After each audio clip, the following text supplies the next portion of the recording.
মাজুলীত হস্ততাঁত বস্ত্ৰশিল্পৰ 10টা স্থানত তাঁতশালৰ শুভাৰম্ভ।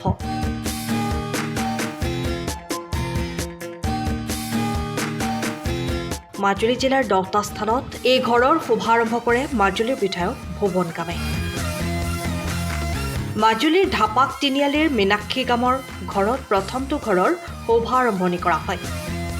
সৰ্বমুঠ 1,20,000 টকাৰে এই তাঁতশালৰ ঘৰ নিৰ্মাণ হ'ব। ইয়াৰ জৰিয়তে মাজুলী জিলাৰ অৰ্ধ সহস্ৰাধিক শিপিনী লাভৱান হ'ব।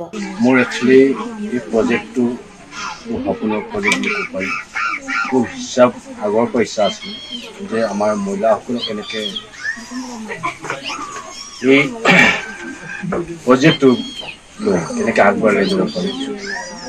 কাৰণ মই প্ৰিন্সিপাল ছেক্ৰেটাৰীৰ লগত কথা পাতিছিলোঁ, পাতি তেখেতক কৈছিলোঁ আমাৰ মিচিং মহিলাসকলে যথেষ্ট কাপোৰ কানি প্ৰডাকশ্যন কৰাত আগ্ৰহী আছে। আমি যদি প্ৰত্যেকটো গাঁৱত যদি আমি এই ক্লাষ্টাৰ প্ৰজেক্ট হিচাপে আমি ব্যৱস্থা কৰি দিব পাৰোঁ, তাঁতশাল যোগাৰ কৰি দিব পাৰোঁ, সূতা যোগাৰ কৰি দিব পাৰোঁ, তেনেহ'লে আমাৰ যথেষ্ট শিক্ষিত হ'ব আৰু আমাৰ মহিলাসকলে ইয়াৰ পৰা ইনকম কৰি ল'ৰা ছোৱালী পঢ়া শুনা কৰিব পাৰিব, ঘৰ চলাব পাৰিব। সেই উদ্দেশ্য কৰাৰ পিছত আমাৰ মিনিষ্টাৰ হেণ্ডলুমৰ মিনিষ্টাৰ ডাঙৰীয়া আৰু আমাৰ হেণ্ডলুমৰ প্ৰিন্সিপাল ছেক্ৰেটাৰী এইধৰণে দিল্লীলৈ এইটো প্ৰক্ৰিয়াই মহিলাসকলে যিধৰণে হেণ্ডলুমৰ ক্ষেত্ৰত যিটো কাপোৰ কানি বোৱাৰ ক্ষেত্ৰত যথেষ্ট পাকৈত, এইটো ক্ষেত্ৰতে আপোনালোকে আগবঢ়াই যাওক। মই আপোনালোকৰ লগত আছোঁ। মই যিধৰণে পাণ আনিব লাগে, মই আপোনালোক কেনেকৈ সহায় কৰিব লাগে মই সহায় কৰি যাম, যাতে এই কাপোৰ কানি বোৱাৰ পৰা আমাৰ ল'ৰা ছোৱালীক অন্ততঃ শিক্ষা বিদ্যাৰ ক্ষেত্ৰত সহায় কৰিব পাৰে। আৰু বিভিন্ন ধৰণৰ আমাৰ এতিয়া মহিলাসকলক সুবিধা দিছে। এতিয়া উদ্যমিতা আঁচনিৰ দ্বাৰা যিবোৰ আপোনালোকক টকা দিব, এই টকাও যাতে আপোনালোকে বিনা কাৰণত বেলেগ ইটাত খৰচ নকৰিব। এইধৰণে আপোনালোকে কাপোৰ কানি বা গাহৰি পোৱা বা কিবা কিবি তেনেকৈ দেখুৱাই মেলি আপোনালোকে এই প্ৰজেক্টটো আগবঢ়াই যাওক।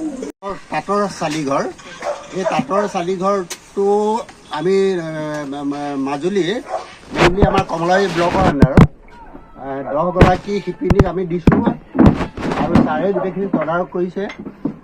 গতিকে আমি এই চালিঘৰ আজি প্ৰথম শুভাৰম্ভ কৰিবলৈ বিচাৰিছোঁ আৰু আমি ছাৰক নিমন্ত্ৰণ কৰিছিলোঁ যে ছাৰ আপুনি আপোনাৰ শুভাৰম্ভ কৰক। তেতিয়া তেখেতে অত্যন্ত কষ্ট কৰি তেখেতে নিজেই দিল্লীত গৈ লাগি ভাগি গোটেইখিনি স্থান ঠিক কৰি দিলে। আপুনি ঘৰখনত জাপানীজ চৌকাত দৰ্জা, খিৰিকী, গ্ৰিল, গেট আদি লগাব বিচাৰে নেকি, যিবোৰ দীৰ্ঘদিন অটুট থাকিব? তেন্তে পলম নকৰিব, আমাৰ বিপণীলৈ আহক। যোৰহাটৰ একমাত্ৰ আমাৰ বিপণীত এনে উন্নত সামগ্ৰী উপলব্ধ। এই মেচিনটোৱে বেণ্ড কৰা হয়, দৰ্জা, চৌকাত আৰু উইণ্ডো বনোৱা হয়।